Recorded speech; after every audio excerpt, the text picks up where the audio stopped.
The message arrived without ceremony.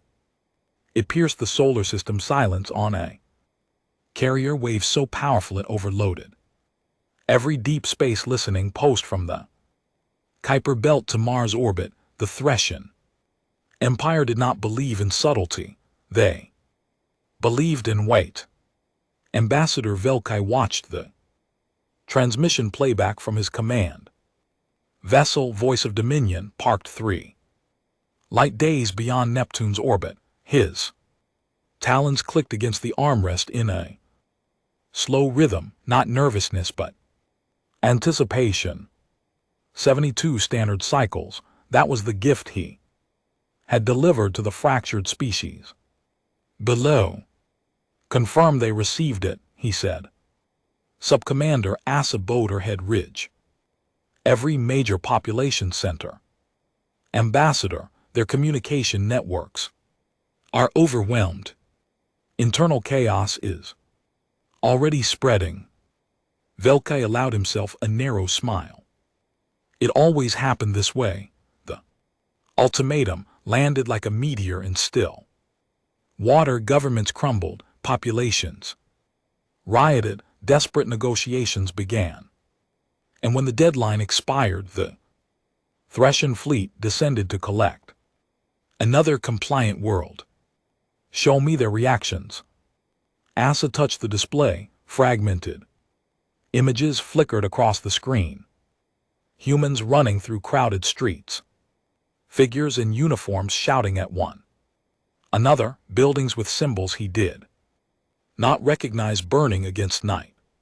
Skies predictable, primitive. Their technology showed remnants of former glory, but their civilization had fractured into competing factions. Centuries ago, no unified command structure, no coordinated defense. No chance. Continue observation, Velkai said. Let them marinate in their fear. Inform me if anything changes. Nothing would change. Nothing ever did. But 8 standard cycles later, Asa returned to his quarters with an expression he had never seen on her face before. Ambassador, she said carefully, something has changed. On Earth, the silence was the first indication. Not the silence of surrender, the silence of people who had stopped arguing and started moving. General Myra Asa stood in the subterranean command center beneath the ruined towers of what had once been a capital city. The walls were bare metal, the air tasted of recycled oxygen and exhaustion. Around her, screens displayed data streams from across the solar system. Ship movements, resource allocations, deployment timetables. She had not slept in 40 hours. She did not intend to sleep until this was finished. The Threscian ambassador thinks we're panicking, she said. Commander Elias Tran nodded from his station. That's what the infiltration units reported before we lost contact. He's watching surface riots. He doesn't know about the shipyards. Keep it that way. For 300 years, humanity had known they were not alone. They had found the ruins. On Mars, they had deciphered the warnings hidden in ancient lunar structures. They had watched the stars and waited for contact that never came until the Threscians arrived with their demands and their fleets and their assumption that a divided species would crumble. The Threscians did not understand what division had forged. Humanity had spent centuries fighting itself, not out of hatred, though hatred was there out of necessity. Every war, every collapse, every rebuilding had carved something into the species' DNA. A refusal to break, a muscle memory of survival that could not be extinguished by outsiders who had never known true desperation. What's our window? Myra asked. Tran pulled up a holographic timeline. They gave us 72 cycles, based on their fleet positions. We have 60 before their main force reaches engagement range. After that, we're either ready or we're not. She looked at the numbers on her screen. Shipyards hidden in the asteroid belt, constructed over decades without any single government knowing the full scope. Orbital docks concealed behind Luna's dark side, staffed by engineers who had been recruited in secret and never told the final purpose of their labor. A fleet built in shadows, designed not for prestige or projection, but for one purpose only: to make anyone who threatened humanity regret existing. Send the signal, Myra said. All units. Condition black. Tran's finger hovered over the command. Once we move, they'll see us. I know. They'll understand what we've been hiding. Myra met his eyes. Let them understand. He pressed the key. Across the solar system, lights came on. In the dark, the Threscian Empire had not survived 10,000 years of galactic dominion by being foolish. They were not foolish, they were arrogant. There is a difference. Fleet Admiral Thraxus had earned his position through 70 years of campaign victories. He had broken the syndicate uprisings. He had pacified the rim worlds. He had never lost a major engagement, and he did not intend to start with a species that still used chemical propulsion for half its interplanetary traffic. Confirm the sensor readings, he ordered. His tactical officer hesitated. A bad sign. Confirmed, Admiral. 17 separate launch signatures from the asteroid belt. Additional contacts emerging from lunar orbit. They're their warships. Thraxus leaned forward in his command throne. The bridge of Indomitable was stretched before him. 300 crew stations, each filled with the best military minds the Empire could produce. His flagship was the most powerful vessel in the known galaxy. Show me.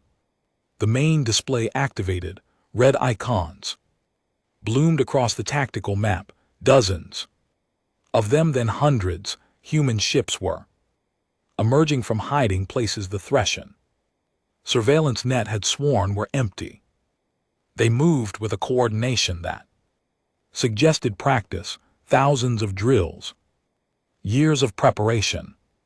They're smaller than our vessels, Asa observed from her station. Less than half the mass of a standard cruiser. Thraxus studied the trajectories. Size is not the concern. The concern is that they exist at all. We were told this species had no unified military. They don't, Asa said, according to all available intelligence. Intelligence is wrong. The word hung in the recycled air. Thraxus did not tolerate errors. He did not tolerate surprises. And he did not tolerate being lied to, even by his own data. Deploy the forward patrol network, he ordered. 6 squadrons sweep from the 4th planet outward. I want to see how these creatures react when pressed. He expected retreat. He expected disorganization. He expected the human ships to scatter like startled prey, revealing their lack of true military discipline. What he got was something else entirely. The human vessel did not have a name. It had a designation, UXC 734. Asterisk, a utility hull originally designed for asteroid mining, retrofitted with weapon systems that should not have fit inside its frame. Commander Lena Petrova called it Little Wren, after a bird from her home world that weighed less than a handful of leaves and fought like a demon when cornered. She was cornered now. "Contact," her sensor operator said. 6 Thresher patrol ships bearing 27. Mark IV, they're moving to intercept. Lena did not flinch. She had trained for this moment for 15 years. She had run simulations in her sleep, in her waking hours, in the spaces between breaths. When her heart raced and her hands shook, and she reminded herself that fear was not the enemy. Fear was fuel. "Battle stations," she said quietly. "All hands, this is not a drill." The ship shuddered as power redirected. From life support to weapons, her crew moved with the economy of people who had rehearsed their deaths 1,000 times. No panic, no hesitation, just the quiet rhythm of professionals doing what they had been born to do. Message from the Thresher flagship. Her communications officer said, "They demand our immediate surrender and compliance." Lena smiled. It was not a pleasant expression. "Tell them no." The Thresher squadron formed an attack. Pattern textbook Imperial doctrine. Envelopment from 3 angles. Overlapping fields of fire, no escape routes. They had executed this maneuver 100 times against 100 enemies. They had never executed it against a ship whose crew had nothing left to lose. Little Wren accelerated directly toward the center of their formation. The Thresher squadron commander, Captain Velker, watched his display with professional detachment. The human ship was suicide charging. It happened sometimes when prey species realized the hopelessness of their situation, a final gesture of defiance. Before the end, he had seen it before. He would see it again. "All units," he said, "hold formation. Fire on my mark." The human vessel closed the distance. 20,000 lengths, 10,000, 5,000, still no weapons fire, still no course correction. Velker felt something tug at the edge of his consciousness, a warning he could not name. Mark 8 Thresher beam cannons fired simultaneously. Their targeting computers had calculated the human ship's trajectory with perfect precision. The beams crossed exactly where Little Wren should have been. The human ship was not there. It had changed course 3 milliseconds before the beams fired, not randomly, but with surgical precision. The Thresher targeting algorithms, designed to predict enemy movement patterns, had failed against a vessel that did not follow predictable logic. Little Wren slid between the beams like water through fingers. How? Velker started. The human ship returned fire.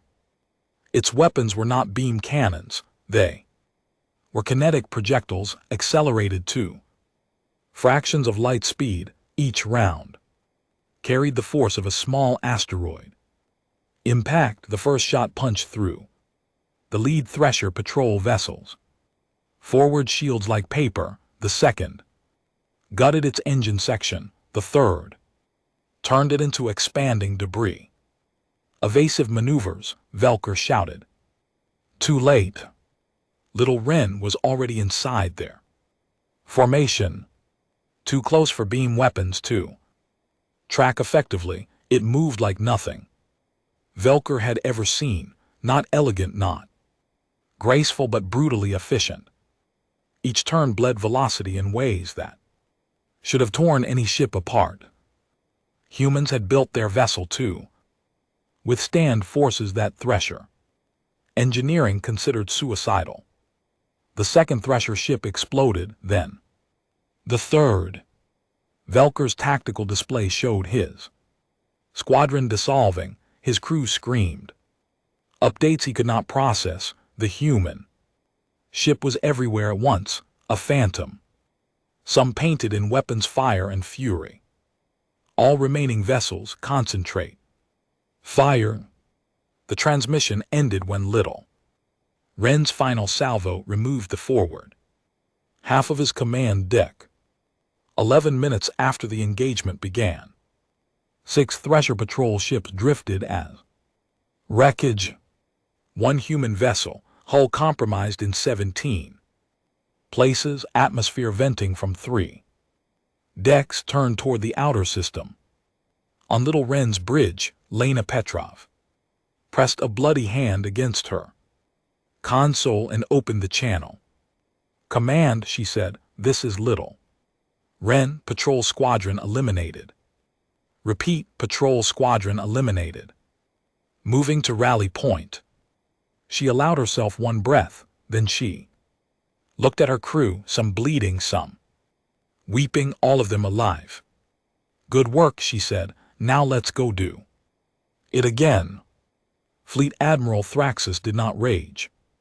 He had seen defeat before, though never his own. He had seen fleets shattered and commanders broken. He had learned that rage was a luxury for those who could afford to lose control. "Show me the full recording," he said. The battle footage played on the main display, 6 green icons representing his patrol ships, 1 red icon representing the enemy. 11 minutes of tactical nightmare analysis, he said. His strategic advisor, a veteran named Toro, stepped forward. The old warrior's face carried an expression Thraxus had never seen on him before. "Their vessel is inferior in every measurable category," Toro said. "Weaker shields, inferior armor, slower acceleration in a straight line. And yet they won, not through technology, through behavior." Thraxus waited. Toro touched the display, freezing the moment the human ship changed course. Here their course correction occurred. Before our weapons fired, not in reaction to the firing sequence, before it. They predicted our targeting solution. Predictive algorithms are not unique to humanity. No, but their tolerance for risk is. Admiral, the humans placed their vessel in positions that should have destroyed it, maneuvers that generated gravitational stresses 3 times beyond their whole rating, radiation exposure that should have killed every crew member within hours. They fought as if Toro's voice dropped, as if they expected to die, and they were determined to make that death expensive for us. The bridge fell silent. Thraxus looked at the frozen image of the human ship. Small, battered, ugly, it did not look like a threat. It looked like a target. But targets did not destroy 6 Imperial vessels. "They're not trying to win," Thraxus said slowly. "They're trying to survive." "There's a difference." "Is there?" Toro asked. Thraxus did not answer. He was already recalculating every assumption he had made about the species. Humans did not have superior technology. They did not have superior numbers, but they had something the Empire had not encountered in 1,000 years of expansion. They had fought for survival before, not against outsiders, against themselves, against their own planet, against extinction events that should have wiped them out. They had survived through adaptability, through stubbornness, through a refusal to accept the word impossible. And now they were applying those lessons to interstellar war. "Send a priority message to High Command," Thraxus said. "Request reinforcements, all available squadrons." Usra looked up sharply. "Admiral, the main invasion force is already." "I know what the main invasion force is. I also know that we are dealing with something we do not understand, and I refused to be the first admiral in Imperial history to lose a campaign because of arrogance. He looked at the display one more time. Tell High Command that humanity is not what we thought. Tell them we need to reconsider our approach. But even as he spoke, Thraxus knew the message would be ignored. High Command had already committed the invasion. Fleet was already moving, and somewhere in the darkness between worlds, a species that had spent centuries learning how to survive was preparing to teach the galaxy a lesson it would never forget. They came through the gate like a storm. 3,000 warships arranged in the traditional Imperial assault formation, concentric rings of firepower designed to overwhelm any defensive network. Through sheer volume, the Freshen Empire did not believe in subtlety, they believed in weight.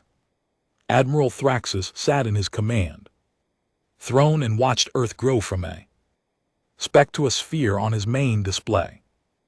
Blue, green, white clouds swirling over oceans that held more water than any world in Imperial space, a death world. By their standards, too much gravity, too much tectonic activity, too many things that wanted to kill anything that lived there. And somehow, against all logic, the things that lived there had thrived. Enemy fleet positions, he asked. Asa's voice carried an edge he had not heard before. There. Not where we expected, Admiral. Explain. She brought up the tactical display. Red icons filled the space around Earth. Hundreds of them, no thousands. The human fleet had grown since the patrol engagement, grown beyond anything their intelligence had predicted. They were hiding more shipyards, Asa said, deep in their outer asteroid field. We didn't detect them because we weren't looking for construction facilities. We were looking for military installations. Thraxus stared at the display. The human ships were arranged in a formation that made no tactical sense, scattered, irregular, full of gaps that any competent commander should have exploited. Except the gaps weren't gaps, they were kill boxes. Each empty space was an invitation to enter and be destroyed from multiple angles. They're not defending their planet, Thraxus said. They're defending the space around their planet. There's a difference. What do you mean? I mean they've accepted that we might reach the surface. They've accepted casualties. Their formation is designed to make us pay for every inch of ground we take. He paused. This is not a military strategy. This is a survival strategy. The communication channel opened. Human voice, calm and unhurried. Threshen Fleet, this is General Myra Voss, Terran Defense Command. You have entered sovereign human space. You will withdraw immediately, or you will be destroyed. Thraxus almost laughed, almost. Something in that voice stopped him. No fear, no bluff, just the flat certainty of someone who had already made peace with every possible outcome. General Voss, he replied, you are outnumbered 10-1. Your ships are smaller, your weapons are inferior. On what possible basis do you make such demands? The pause lasted 3 seconds. Admiral Voss said, you're looking at the ships we wanted you to see. You're not looking at the ships we've been hiding. Thraxus felt his blood cool. Show me. The display updated.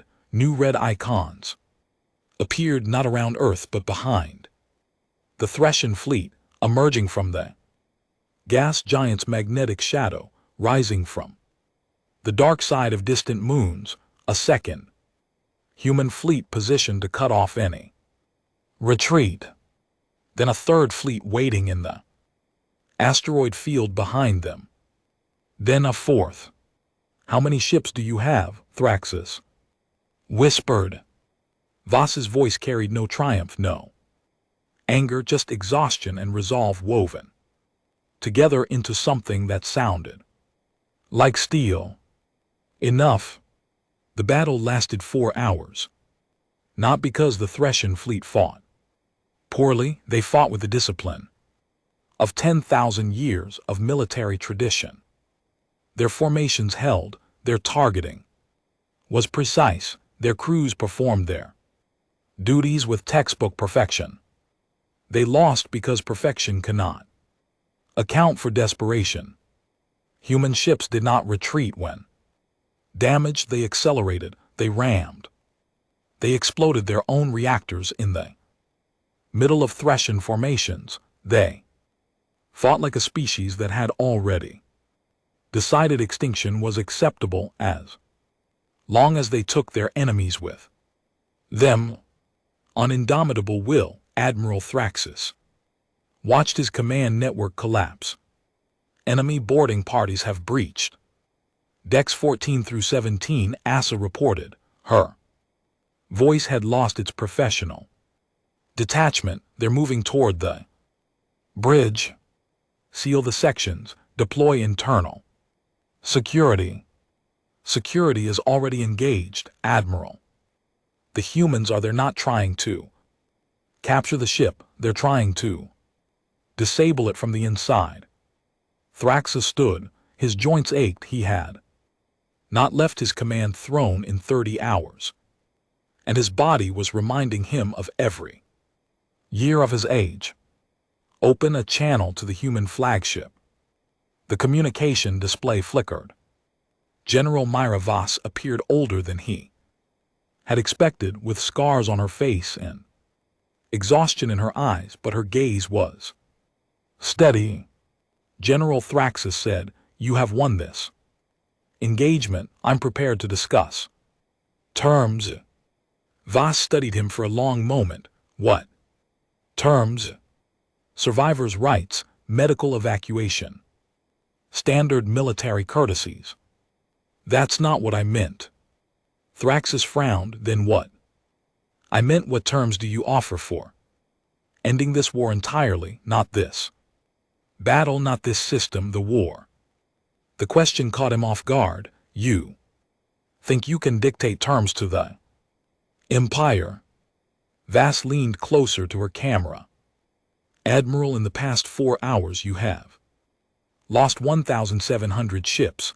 We have lost 800. Your invasion force is broken. Your supply lines are compromised, and we have 3 more fleets that haven't even entered the engagement yet. She paused. I'm not asking for your surrender.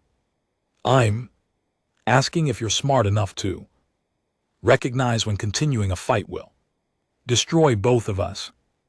Thraxus looked around his bridge. His crew was dying, his ship was dying, and somewhere in the darkness, a species he had dismissed as prey was offering him way out. Why, he asked, why not finish us? You have the advantage. Vass's expression softened just slightly. Because we're not like you, we don't conquer, we survive, and surviving means knowing when to stop fighting. She extended her hand toward the camera. Call your high command, Admiral. Tell them what you've seen here today. Tell them humanity is not a prize to be claimed. Tell them we're a wall they'll break against until nothing remains of either of us. Thraxus looked at her hand, at the scars, at the exhaustion. He thought of his own children, his own home world, his own reasons for fighting. Open a channel to high command, he said quietly. Priority 1, encryption level maximum. He took a breath. Tell them, we need to talk. The treaty was signed in orbit above Earth, on a neutral station that had been constructed for exactly this purpose. Not a Threshen design, not a human. Design, something new, something built. Together by engineers who had been shooting at each other 6 months earlier. General Myra Voss stood at the observation window and watched the human fleet disperse. Warships returning to their hidden shipyards, crews going home to families they had not seen in years. A species that had spent its entire existence fighting itself, finally turning its weapons outward and then choosing to set them down. You're thinking about the cost. She did not turn. Admiral Thraxus stood beside her, his uniform stripped of rank insignia, retired now by choice. Always, she said. 17 million casualties, 300,000 civilian deaths, 4 worlds rendered uninhabitable. Thraxus recited the numbers like scripture. That was the cost of our invasion. That was the cost of your invasion, Voss. Agreed, the cost of our defense was higher. Then why do you look like you lost? She finally turned to face him. Because we did lose. Everyone loses in war. Admiral, the only question is how much you're willing to lose before you stop. The observation window showed Earth. Below, blue and green and alive. Voss had spent the past 6 months negotiating the terms of peace, not surrender, not conquest. Peace. The Threshen Empire would withdraw from human space, would pay reparations for damaged worlds, would acknowledge humanity as a sovereign power with rights equal to any other species. But the final term had been Voss's idea, and it was the one that scared the Empire most. Article 17, Thraxus said, as if reading her thoughts. The Mutual Defense Observation Clause. You don't like it. I don't understand it. You're demanding that we place Imperial observers on every human colony, that we monitor your military readiness, that we maintain permanent diplomatic missions on your worlds. He shook his head. That's not how defeated empires behave. Voss smiled. It was thin and tired, but genuine. We're not defeated, Admiral. We're still here, we're still breathing, and we're still the most dangerous thing you'll ever encounter, not because of our weapons, but because of what we survived to build them. She gestured at the window. You came to our system expecting to find prey. Instead, you found a species that had already fought every war imaginable, against its environment, against itself, against extinction itself. We don't break because we've already been broken. We don't surrender because surrender was never an option. We survive because dying would be too easy. Thraxus was quiet for a long time. You're putting observers on our ships. 2, he said finally. Article 17 goes both ways. Of course it does. You want to watch us, learn from us, understand how we think. Voss nodded. And you want to watch us, learn from us, understand how we think. That's the point, Admiral. The only way to stop fighting is to start understanding. She extended her hand, not in victory, not in defeat, in something that looked almost like hope. To the future, she said. Thraxus looked at her hand, at the scars, at the exhaustion that had not faded but had transformed into something else, something like resolve. He took her hand. To the future. In the years that followed, the galaxy learned to fear humanity for reasons that had nothing to do with weapons. They spread across the stars not as conquerors but as refugees who had finally found room to breathe. Their colonies grew, their influence expanded, and everywhere they went they carried the same message they had, delivered to the Thracian Empire. We are not your prey, we are not your masters, we are your mirrors, look at us, and see what you could become if you survived what we survived. The Empire never invaded again, not because they lacked the ships, not because they lacked the will, because they had learned the lesson that Admiral Thraxus carried to his grave. Humanity did not win the war through superior technology or tactics. They won because they understood something the Empire had forgotten in 10,000 years of dominance. Winning a war means nothing if you lose yourself in the process. And humanity had spent their entire existence refusing to lose themselves. They had survived their planet, they had survived each other, and when the stars came calling with demands and threats, and fleets of warships, humanity looked into the dark and whispered the only truth that had ever mattered. We're still here, and we're not leaving.